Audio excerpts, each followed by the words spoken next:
सीटें जो seat sharing formula के तहत तय हुई हैं, उनके पीछे भी एक फार्मूला लगा है। उसके अंदर की क्या खबर है ये आपको समझाते हैं। कांग्रेस के साथ अखिलेश यादव ने इन 17 सीटों के साथ जाने को लेकर भी जबरदस्त खेल किया। ये एक साइकिल पर तो सवार हो चुके हैं, लेकिन एक साइकिल पर एक आगे एक पीछे का फॉर्मूला ये क्यों है समझिए। कांग्रेस को वो जो सीटें दी गई हैं उनमें समाजवादी पार्टी का कोई भी जनाधार नहीं रहा है, इसीलिए 17 सीटें दी गई हैं। 17 में से 7 सीटें समाजवादी पार्टी 32 सालों के संघर्ष में भी कभी जीत नहीं पाई। दूसरी 7 सीटें एक ऐसी सीटें थी जिसमें महज 1 सीट निकाल पाई थी समाजवादी पार्टी। 3 सीटें ऐसी जगह पे है जहां पर सिर्फ 2-2 बार ही जीती है समाजवादी पार्टी। इसीलिए इसने फॉर्मूला तय किया कि जहां हमारा जनाधार नहीं है, जहां हम कमजोर हैं, वहां पर दे दो सीटें कांग्रेस को। यानी अगर वो सीटें नहीं निकाल पाती है कांग्रेस तो सीधे सीधे किस तरह से ठीकरा फोड़ दिया जाएगा कांग्रेस पर। यही है वो स्ट्रैटेजी जो अखिलेश यादव की देखने को मिलती है। अब समझिए वो कौन कौन सी ऐसी सीटें हैं जिसमें कानपुर की सीट है, जिसमें रायबरेली की सीट है, जिसमें वाराणसी की सीट है, सहारनपुर की सीट है, गाजियाबाद है, मथुरा है, हाथरस है, बुलंदशहर है, अमरोहा है, महाराजगंज है, देवरिया है। ये जितनी भी सीटें हैं ये दी गई हैं किसको? ये सीटें दी गई हैं कांग्रेस को। और यही वो फॉर्मूला है जो तय कर लिया गया है। लेकिन इस फॉर्मूले पर आखिर कौन अपनी जीत दर्ज करता है और किसकी नैया किनारे हो जाती है देखने वाली बात है। लेकिन एक और दिलचस्प तस्वीर है, वो है स्वामी प्रसाद मौर्य की, जो समाजवादी पार्टी से अलग हो चुके हैं। क्योंकि इनके लिए तो कहा जाता है कि दल बदलू नेता है ये, लेकिन अब इन्होंने अपनी एक नई पार्टी का नाम घोषित कर दिया है। उस नई पार्टी के दम पर ये लोकसभा चुनावों में उतरने की तैयारी कर रहे हैं।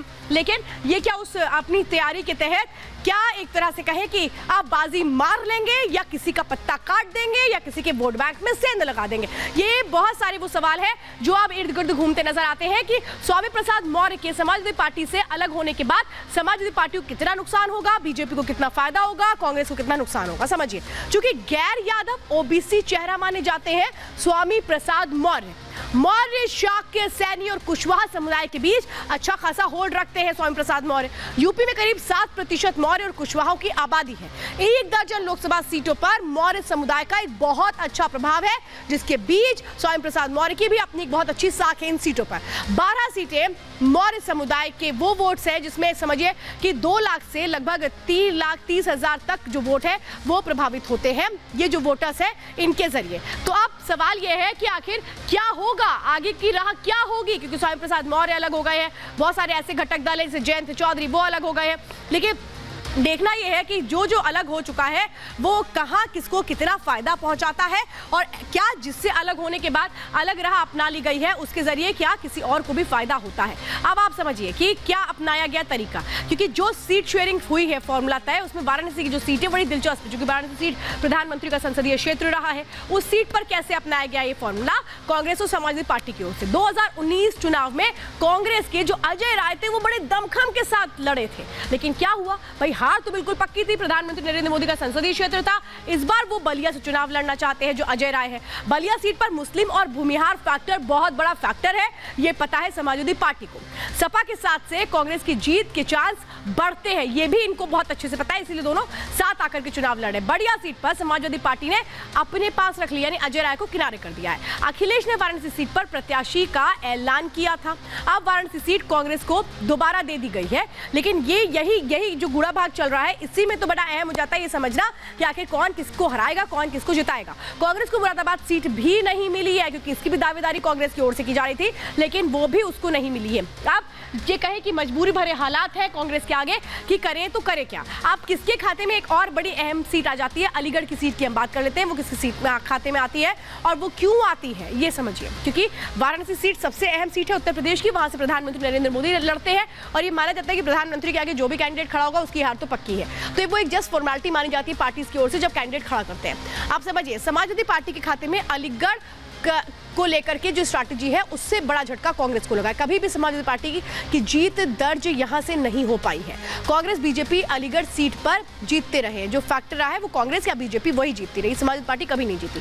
पिछले 2 चुनावों से अलीगढ़ सीट बीजेपी के पास रही है और इस बार इनकी कोशिश ये है कि कैसे बीजेपी से वो सीट ले ली जाए। इसीलिए कोशिश रही कि भाई कांग्रेस को ये सीट दे दी जाए, क्योंकि कांग्रेस इस सीट पर एक बार बहुत पहले जीतती आई है। लेकिन ये जीत का जो फॉर्मूला है कितना हिट होगा, कितना फ्लॉप होगा, और वो राहुल गांधी जो अभी तक उत्तर प्रदेश के युवाओं का अपमान करते आ रहे थे, वो इस गठबंधन के तहत क्या एक तरह से कहे जीत दर्ज कर पाएंगे। लेकिन अमेठी में कैसे स्मृति ईरानी ने अपना खूंटा गाड़ दिया, अपना घर बना लिया, आज वो तस्वीरें भी देखने को मिली। एक रिपोर्ट देखिए।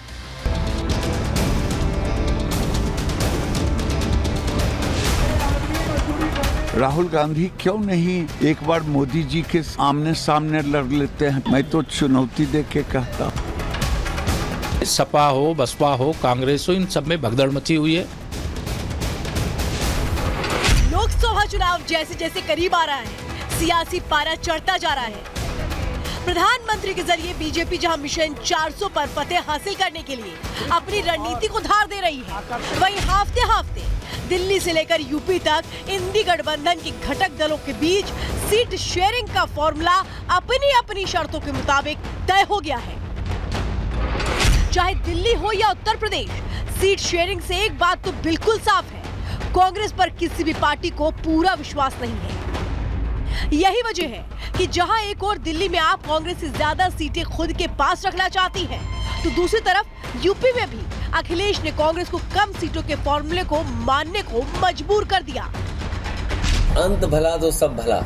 ममता जी अपनी सीट अनाउंस कर रही हैं, सपा अपनी सीट अनाउंस कर रहा है, कुछ बचा कुचा कांग्रेस को दिया जा रहा है। वही हाल पूरे देश में है। ये गठबंधन केवल कुंठित मानसिकता से गिरे हताश, निराश, वंशवादी, परिवारवादी और भ्रष्टाचारियों का समूह है। इंडी की सीट शेयरिंग में कांग्रेस की मजबूरी पर बीजेपी ने कैसे चुटकी ली है, सुनिए। राहुल गांधी क्यों नहीं एक बार मोदी जी के आमने सामने लड़ लेते हैं? प्रियंका लड़ ले। मैं तो चुनौती दे के कहता। लगे तो कि सारे विपक्ष मिलकर के, केजरीवाल बेचारे तो लड़ चुके हैं, अब वो उनको कहेंगे भी तो नहीं लड़ेंगे। तो मिलने को कोई मिले, लेकिन भारतीय जनता पार्टी के 8 राज्यसभा प्रत्याशी बड़े अच्छे वोटों से विजयी होने जा रहे हैं, और हमारे पास वोट है। सपा हो, बसपा हो, कांग्रेस हो, इन सब में भगदड़ मची हुई है। इंडी गठबंधन में अमेठी की वो सीट जो कांग्रेस के खाते में आई है, वहाँ केंद्रीय मंत्री स्मृति ईरानी के गृह प्रवेश ने कांग्रेस की टेंशन और बढ़ा दी है। अमेठी जिला जहां पर केंद्रीय मंत्री और सांसद स्मृति ईरानी की तरफ से अपने आवास का निर्माण किया गया है। लंबे वक्त से दरअसल इसकी मांग जो है वो प्रदेश की जो ज़िले की जनता है उसकी तरफ से की जा रही थी, और वो आज पूरी हुई है। न सिर्फ ये स्मृति ईरानी का आवास है, बल्कि जो ज़िले की जनता है उनकी भी उम्मीदों का एक ठिकाना है, जिसकी उन्होंने लगातार मांग यहाँ पर की थी। और सभी जो उम्मीदें लेकर यहाँ पर आएंगे वो आने वाले वक्त में जो है वो पूरी हों, ऐसी कोशिश कहीं ना कहीं केंद्रीय मंत्री स्मृति ईरानी की भी होगी। चुनावों में 2 महीने से भी कम का वक्त बचा है। बीजेपी का संकल्प से सिद्धि का लक्ष्य तय है। इधर इंडिया अलायंस बीजेपी को रोकने की कोशिश में जुटा है। देखना होगा 24 में कौन रिकॉर्ड बनाता है और कौन खुद रिकॉर्ड बन जाता है। Bureau report, Republic Bharat.